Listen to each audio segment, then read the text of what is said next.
Buenas, me presento, soy Superhistoria y tal como dijimos en el capítulo anterior, hoy voy a hablaros del periodo clásico y la ciudad de Teotihuacán.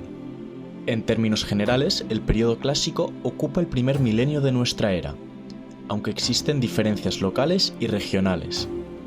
Tradicionalmente, se ha considerado como el periodo en el que se desarrolla de manera general el Estado como sistema político, evolucionando hacia un gobierno hereditario y la ciudad como el patrón de asentamiento. Sin embargo, esto no es del todo exacto, ya que no está claro el binomio ciudad-estado o la propia existencia del Estado en todas las sociedades de este periodo histórico. Sin duda alguna, es una de las etapas del mundo prehispánico más publicitadas en los medios, haciendo énfasis en los mayas y las pirámides de Teotihuacán. Pero hay que tener en cuenta que durante el primer milenio se desarrollaron numerosas culturas en las que coexisten tanto ciudades como pueblos y aldeas, distintos sistemas de gobierno y distintas lenguas que coexisten en la región. Podríamos decir que Mesoamérica es un microcosmos multicultural que se consolida en este momento.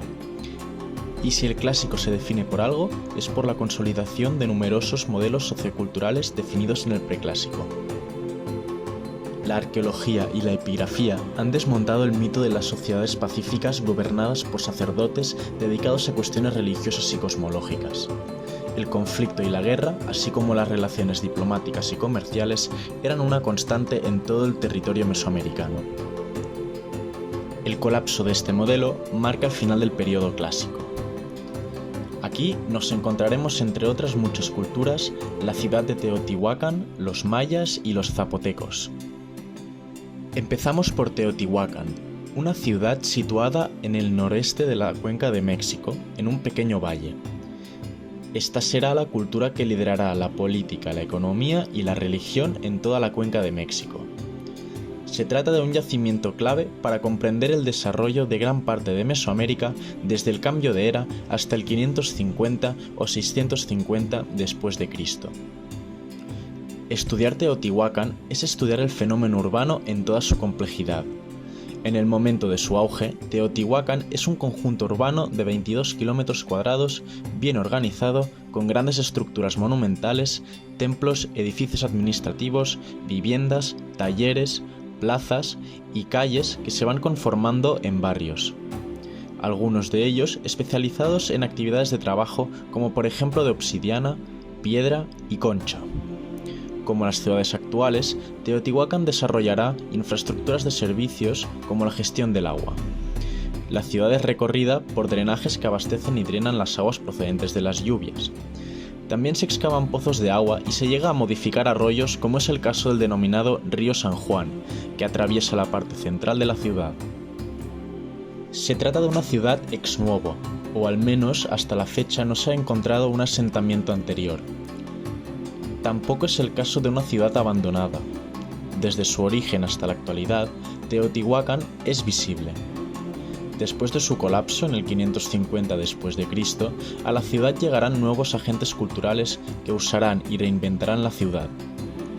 De hecho, Teotihuacán entra en un mundo de leyenda. Es por ello que constituye un yacimiento clave para la construcción nacional histórica. El origen de la ciudad está relacionado con la dinámica poblacional que se desarrolla a partir de los movimientos tectónicos en la Cuenca de México. Además, en este momento ya tenemos grupos sedentarios de suficiente tamaño como para que estos fenómenos tengan efectos visibles en el registro arqueológico. Teotihuacán no va a desarrollar una escritura fácilmente identificable como sus coetáneos, los mayas, tema que aún genera debate entre los expertos. Además, la representación del poder en Teotihuacán se basa en elementos simbólicos y en elementos no individuales. Se representa el poder o personajes revestidos con elementos del poder, pero no tenemos individuos reconocibles. Y aquí llega el problema. Esto hace que sea muy difícil poder establecer una historia política de la ciudad teniendo en cuenta que a través de Teotihuacán se explica gran parte de la historia del periodo clásico. Es por ello que en los últimos 25 años uno de los grandes debates es cómo se gobernaban los teotihuacanos.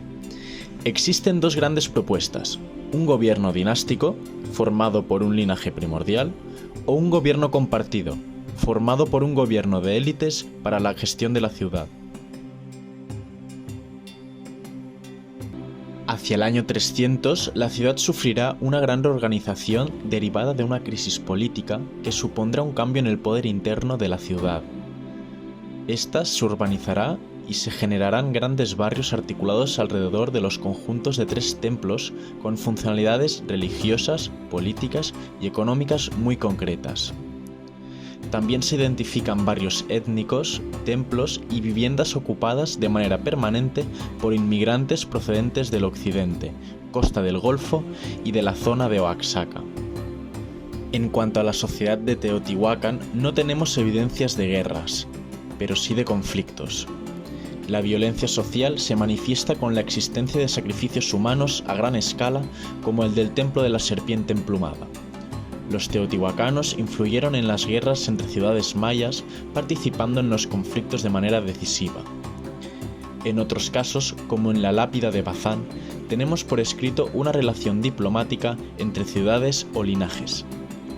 En otros casos, no tenemos muy clara la dinámica por la cual se establece la presencia teotihuacana fuera de la ciudad, pero identificamos intercambios comerciales entre áreas que perduran durante siglos.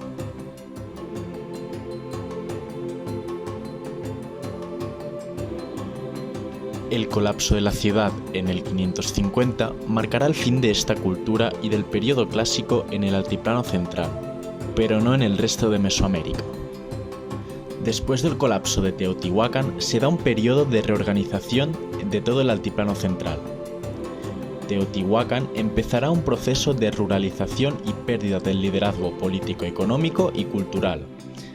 Las consecuencias de este colapso afectarán a toda Mesoamérica, pero no de la misma manera. Dicho de otra forma, cuanto más dependientes fueran X regiones, poblaciones o ciudades de los teotihuacanos, más les afectaba su colapso.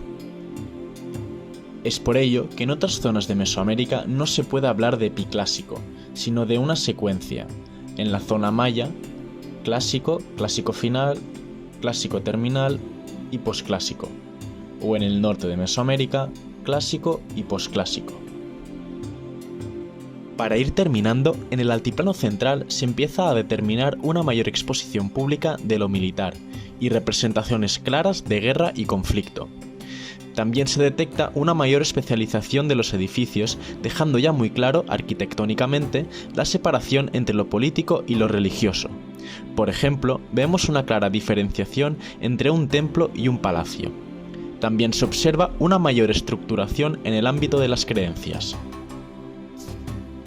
También en este momento se identifica de manera más clara la llegada a la cuenca de México de nuevos grupos culturales procedentes, probablemente, del occidente de México. Tradicionalmente se había considerado que habían sido los causantes de la caída de Teotihuacán, pero hoy en día se considera que el origen es multicasual.